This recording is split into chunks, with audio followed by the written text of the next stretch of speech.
अमृतपाल का जो जो चीजें दे रहा था, बहुत सारे तो लोग जैसे हम जैसे लोग भी कह रहे थे कि वो सिक्खी को फॉलो करने वाली नहीं बल्कि आरएसएस और बीजेपी के एजेंडे को फॉलो करने वाली। बीजेपी चाहती क्या है? एक तो वो चाहती है कि जो उसकी पॉलिटिक्स हम देख भी रहे हैं कि सिखों में, सिख भाईचारा जो कि पंजाब का एक बड़ा समुदाय है, उसके इतने टुकड़े कर दिए जाएं कि वो आपस में लड़ जाए, फट जाए। अभी तक जो गिरफ्तारी हुई है, आज 7 बजे के करीब जो गिरफ्तारी हो गई थी, पंजाब में सूरत हाल बिल्कुल ठीक है, कोई ऐसी बात नहीं है। पहली बात तो ये है, ये समझना बहुत जरूरी है, क्योंकि जैसे ही अमृतपाल का उदय होता है, आगमन होता है, भारत में होता है, तो इसको एकदम मीडिया का द्वारा, चाहे वो नेशनल मीडिया हो या पंजाब का लोकल स्थानीय मीडिया हो, उन्होंने बहुत बड़ा करके दिखाया था, जो कि रियलिटी में ऐसा है नहीं था अमृतपाल, क्योंकि अमृतपाल का कोई ग्राउंड नहीं था। इस कारण जब वो उस पे ऑपरेशन अमृतपाल शुरू किया गया, मार्च महीने में 18 मार्च को किया गया, उस समय भी कोई बहुत बड़े प्रोटेस्ट नहीं हुए, कोई लोग उसके साथ नहीं आए, यहां तक कि विरोध काफी दिखा उसका, अमृतपाल का, क्योंकि उसने अपने समय में जो कुछ बोल रहा था, बहुत सारे सिख विद्वानों का कहना था कि ये सिक्खी की जो धारणा है उसके बिल्कुल विपरीत जाता है। या फिर हम कहें कि अमृतपाल का जो जो चीजें दे रहा था, बहुत सारे तो लोग जैसे हम जैसे लोग भी कह रहे थे कि वो सिक्खी को फॉलो करने वाली नहीं बल्कि आरएसएस और बीजेपी के एजेंडे को फॉलो करने वाली है, ऐसा विचार पंजाब में एक बड़े स्तर पर भी था। तो इसलिए आज कोई ऐसी बात नहीं थी। हाँ, दिक्कत तब हुई, जो दिक्कत ये आ रही थी कि हमें ये लग रहा था भी कहीं ना कहीं जिस तरह से 7 महीने से उसकी कार्रवाइयों को पंजाब हुकूमत, सेंट्रल हुकूमत, मरकजी हुकूमत भी उसको देख रही थी, लेकिन कुछ भी कार्रवाई नहीं की गई जा रही थी, उसके लगातार बयान आ रहे थे, भी कहीं ना कहीं उसके कद को उभारा तो नहीं जा रहा था। मतलब ये उभारने में एक योगदान जो है पंजाब हुकूमत और सेंट्रल हुकूमत का हमें दिख रहा था। अच्छा, फिर जिस तरह कार्रवाई हुई, कार्रवाई में भी उसको हीरो बनाने की कोशिश की गई, क्योंकि आप आराम से ये कार्रवाई उसके घर जाके कर सकते थे, लेकिन इतना बड़ा हुआ पेश किया गया कि देखो जी, पता नहीं कितने बड़े आतंकवादी पे हमने कार्रवाई कर ली, हालांकि इतना बड़ा बना नहीं था। वो कम से कम क्या करता था, या तो उसके कुछ भड़काऊ भाषण होते थे, जहां छोटी मोटी उसने छोटे लेवल की उसके जो आदमियों के द्वारा गुंडागर्दी की गई थी, जैसे गुरुद्वारों में सोफे वगैरह तोड़ दिए जी, या फिर उन्होंने कुछ तंबाकू पान वाली रेडियो पे अटैक कर दिया ना, ये कुछ था। पुलिस ने एक प्रोफेशनल ढंग से, हालांकि उसने गुरु ग्रंथ साहब की आड़ ली थी, लेकिन पुलिस ने उसको ये करने दिया, ये सब कुछ करने दिया। एक जो प्रोफेशनल ढंग से डील किया जाता है, वो उसमें पुलिस नाकाम रही। अच्छा, अब ये सारा जो प्रकरण है, 35 या 36 दिन के बाद पुलिस का कहना है कि हमने उसको गिरफ्तार कर लिया, जबकि अमृतपाल या उसके जो सपोर्टर है, उनका कहना है कि नहीं, ये सरेंडर हुए हैं, इन्होंने खुद आत्मसमर्पण किया है। अब हमें ये लग रहा है कि जो सारी गेम जो दिखाई दे रही है, वो लग रही है कि चाहे आप इसको गिरफ्तार कह लो या आत्मसमर्पण कह लो, भाग एक ही है, क्योंकि 36 दिन कोई व्यक्ति कैसे भाग कर रह सकता है आज के समय में, जब हमारा और आपका बेडरूम तक सुरक्षित नहीं है, कि हमारी और आपकी जानकारी जो स्टेट के पास है, तो कोई बंदा 36 दिन कैसे भाग सकता है? अच्छा, उसकी फोटोएं आती रही, फलां जगह चला गया, फलां जगह चला गया। सो इस कारण मुझे तो लग रहा है कि पटकथा जो लिखी गई थी, उस पटकथा के अनुसार ही काम हो रहा था।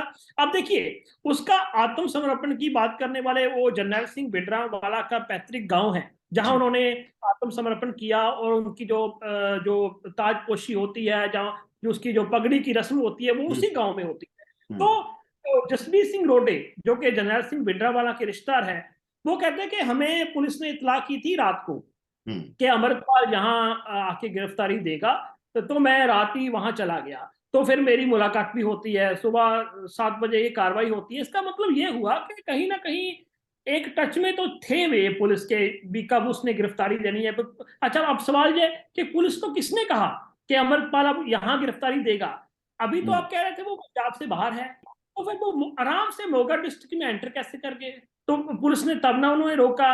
अच्छा, पर वो मोगा डिस्ट्रिक्ट के गांव में भी पहुंच जाते हैं। देखो, ये तो हमें भी पता है कि स्टेट किस तरह के जो अलगाववादी ताकतों को उभारती है, फिर चाहे समय आने पर उनको जो कमजोर भी करती है या उसको खत्म भी करती है। ये एक स्टेट का करेक्टर रहा है। वो आपको डेमोक्रेटिक स्टेटों में भी मिलता है, दूसरी स्टेटों में भी मिल जाता है। अब जो हिंदुस्तान में यदि पंजाब के नजरिए से देखना हो, तो देखिए, पंजाब एक ऐसा स्टेट है जो जिसने सरकारी तशद्दुद भी सहा हुआ है और गैर सरकारी तशद्दुद भी सहा हुआ है। सरकारी तशद्दुद जो है वो 80 के दशक में खालिस्तानी मूवमेंट के दौरान सहा हुआ है, जब बेकसूर सिख नौजवानों को पकड़कर उनको मारा जाता था, उनके कत्ल हुए होते थे, उनको परेशान किया जाता था, उनके परिवार वालों को। पंजाब एक ऐसा स्टेट है जो सीए के मामले में मुस्लिम भाइयों के साथ खड़ा होता है। किसान आंदोलन जो है वो पंजाब ने खड़ा किया, हालांकि पूरे मुल्क का आंदोलन था, पर उसकी शुरुआत पंजाब ने की। जैसे ही किसान आंदोलन के बाद भारतीय स्टेट को, खासकर बीजेपी को पंजाब के लोग जब पंजाब खटकने लगा, तो होता क्या है, उसी समय इन्होंने कहा कि पहले कहा ये माओवादी है, फिर खालिस्तान का इन्होंने प्रचार किया।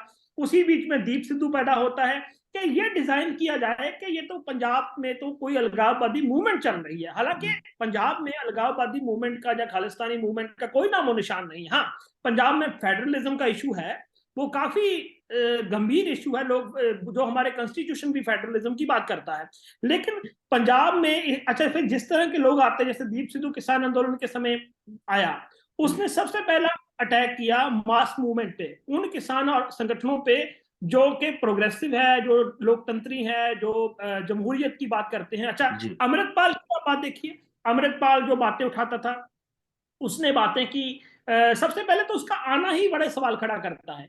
आराम से कोई व्यक्ति है, दुबई से आता है, आप आने देते हो। उसी समय एक पत्रकार थे अमेरिका के वॉइस न्यूज के, अंगद सिंह। अंगद सिंह को आप एयरपोर्ट से वापस भेज देते हो, क्योंकि उसने सीए पे रिपोर्टिंग की, उसने दलित इशू पे रिपोर्टिंग की, उसने कोरोना पे रिपोर्टिंग की। लेकिन अमृतपाल आता है, आकर भड़काऊ भाषण करता है। अब उसके भाषण कैसे हैं? वो क्रिश्चियन के उल्ट बोलता है, वो धर्मांतरण का मुद्दा उठाता है। अब धर्मांतरण का मुद्दा तो कभी सिख धर्म का मुद्दा रहा नहीं। जब कहीं बीजेपी ने पहले भी कभी ये मुद्दा उठाने की पंजाब में कोशिश की, तो सिख नेताओं ने कहा कि भाई ये हमारा मुद्दा नहीं है, ये क्यों उठाते हो? यदि हम सिख धर्म की बेसिक आइडियोलॉजी की बात करते हो, तो सिख धर्म की आइडियोलॉजी ये है कि भाई अपने धर्म पे कायम रहो, अगर कोई आपके धर्म को छोड़ के जाता है तो जाने दो। ये मतलब ये सिख धर्म का एक मूल मंत्र है। अच्छा, दूसरी बात, ये सारा कुछ वही करता है जो बीजेपी का एजेंडा है, जो मैंने आपको बताया। इसी तरह मास संगठनों को इसके लोग अटैक करते हैं। फॉर एग्जांपल, जैसे कि एक पंजाब की बहुत बड़ी किसान ऑर्गेनाइजेशन है जो उग्राहा ग्रुप है, उस पे ये अटैक करता है। इसने बास न्यूज पे आप देखिए, इसने एक इंटरव्यू दी हुई है। इसी तरह का कामरेड वर्सेस सिख का जो वृतांत है, जो स्टेट चाहती थी, वो यहाँ सिरजने की कोशिश की जाती है। इसके आने से कुछ महीने पहले अमृतसर डिस्ट्रिक्ट में एक मुस्लिम गुजरों पे अटैक होता है, तो वो भी वही लोग करते हैं जो अमृतपाल को सपोर्ट करते हैं। हालांकि हमने देखा कि 47 के बाद सिखों और मुसलमानों में बहुत अच्छे रिश्ते हैं। यहां तक कि मैंने कश्मीर की उदाहरण दी, आपको ऐसी भी बातें मिल जाएगी कि पंजाब में जो थोड़े से भी मुसलमान रहते हैं, उनके लिए मस्जिदें बनाई है सिखों ने।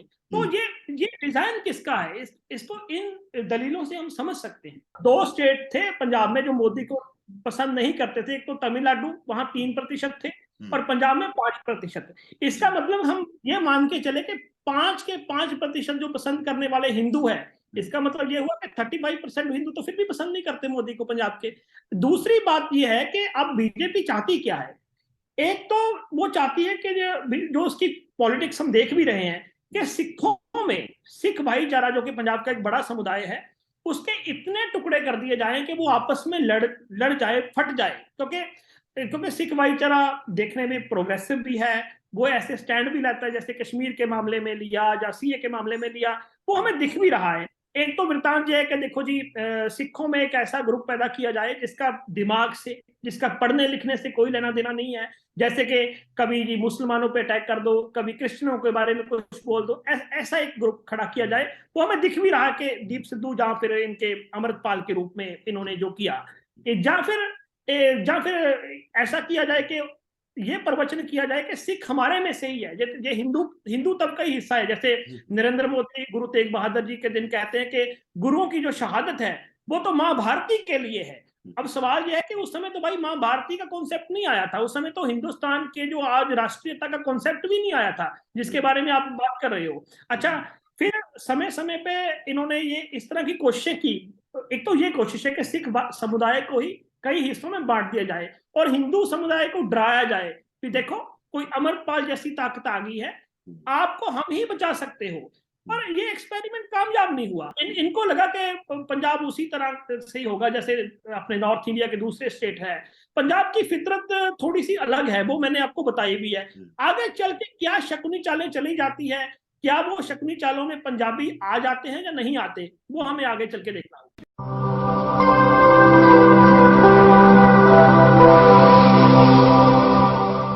जन ज्वार जनता की मीडिया।